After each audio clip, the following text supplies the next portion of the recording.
No. Danger's my middle name. Anytime I take the mic, it's dangerous. This is Tim. This is New York Giants Straight Talk, powered by Online Big Blue LLC. Oh, we want to talk about something today. Well, we're gonna give our score predictions tomorrow on Friday. I want to talk about something I keep seeing in the media and something that just kind of it is what it is. It's Daniel or Dak. To be or not to be? That is the question. Whether 'twas nobler in the mind to suffer the slings and arrows of outrageous misfortune, or to take arms against the seas of trouble by the opposing end, to die, to sleep, no more. Sorry, I had to do a little Shakespeare there. Most people don't know this, but I took some drama classes. I know it's shocking to believe that, but I keep seeing these debates: Dak or Daniel or Dak or Daniel. Who should you? You have the pundits on the Giant side basically saying, Daniel's a top 5 quarterback. Daniel's going to be this. Daniel's going to be that. And then, they're saying that Dak is crap. And then you got it on the Cowboys side that, Dak is this and Dak is that and Dak is wonderful this and Daniel is crap. The whole debate is crap. If we want to be frankly honest, the whole debate is crap because you're talking about 2 different teams in 2 different places with 2 different quarterbacks. And I don't mean places such as New York and Dallas. I mean different places at where they are in the hierarchy of the NFL and of the NFC East. So I really don't care. I mean, so to me, it doesn't matter who your quarterback is. And there should be I should rephrase that. It matters to each individual team whose quarterback you have, but it doesn't matter as a comparison of which quarterback you have. And I'm going to explain that in a minute, because if you take a look at Dak Prescott, he gets a lot of crap, and rightfully so. But because he'll have his moments where he chokes. He has his moments where he comes up short in the big games. And I always think about Peyton Manning. Peyton Manning always had this aura about himself that he was invincible in the regular season, but then choked in the playoffs, and then he finally got a Super Bowl ring. But if you looked at Peyton's stats during the regular season, you're in awe. But it was those moments and there was games, and like I said, people used to say Peyton Manning was a choke artist. Now, if you take a look at Dak, you got a guy that's thrown for over 24,000 yards, almost 25,000, 166 touchdowns, only 65 interceptions. He's got, if you want to count, 6 seasons where he threw for over 20 touchdowns. He's got 2 seasons where he's thrown for over 4,000 yards. One season's almost hit 5,000. He's always had, his lowest QB rating is an 86.6. His highest is a 104.9.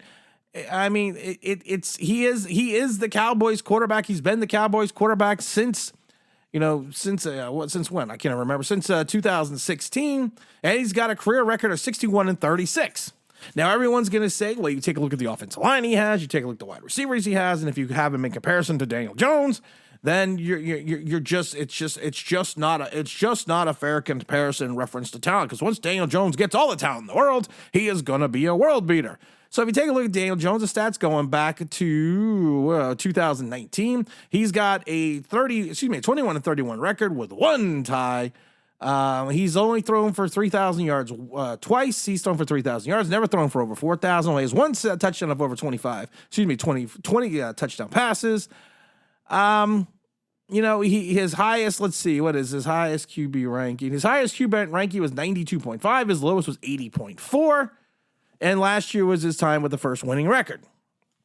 Now you have the Giant pundits that are going to sit there and tell you, well, it's because he doesn't have this, he doesn't have that, he didn't have this, he doesn't have that. And there is a point of truth to that statement, that at times Daniel Jones has not had the best supporting talent around him. And it's not just that he did not have the best supporting talent around him on the offense, but he also didn't have the best supporting talent around him on the defense. And when you do not have the best supporting talent around you on the defense, you will have more issues. But there also was a couple times where Daniel Jones had a pretty good defense and he didn't put up the massive numbers. Now he's going into year 5, 26 years old, but there is excuses that can be made for each quarterback. Right or wrong, good or bad or indifferent, there are excuses that can be made for each one. And there are criticisms that should be attached to both quarterbacks as well. We talked about how Dak is known as being the choke artist. Dak can put up the big numbers during the regular season, but when push comes to shove and it's either a playoff game or a playoff potential game, that he folds like a cheap tent. You could say Daniel Jones, he's only had really one good season. And that one season, if you take a look at it, it's vis-a-vis league averages, was well below league average in reference to passing yards, touchdowns. He did have a good amount of rushing yards. So, but like, again, you could also say that Daniel Jones, did he have the full complement of support that that Dak had? No, not whatsoever. So when you have these pundits talking about, well, Daniel's better than Dak and Dak is better than Daniel, it doesn't matter. It really doesn't matter. It just doesn't matter. And the reason why it doesn't matter is because each of these quarterbacks are built for their individual team. Would Dak perform as well on the Giants?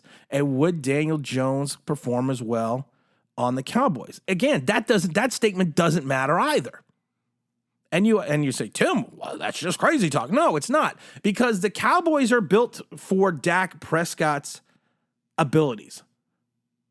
Right now, the Giants are built towards Daniel Jones's abilities. The systems are designed for each one of the talents of those individual quarterbacks.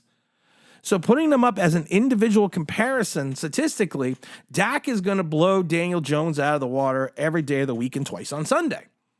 But if you take a look at the things that Brian Daboll and Kafka do with Daniel Jones, you are not going to do with Dak Prescott. So if you had Dak Prescott on your team, you would have to revamp your entire offense just to fit Dak under that umbrella. And the same thing with the Dallas Cowboy offense. Daniel Jones does things differently than Dak. So if you put him on the Dallas Cowboys would have to run an entirely different offensive set. So sitting there and trying to compare these two is like trying to compare apples and elephants. You can't, because they are two different style quarterbacks. They play the game differently.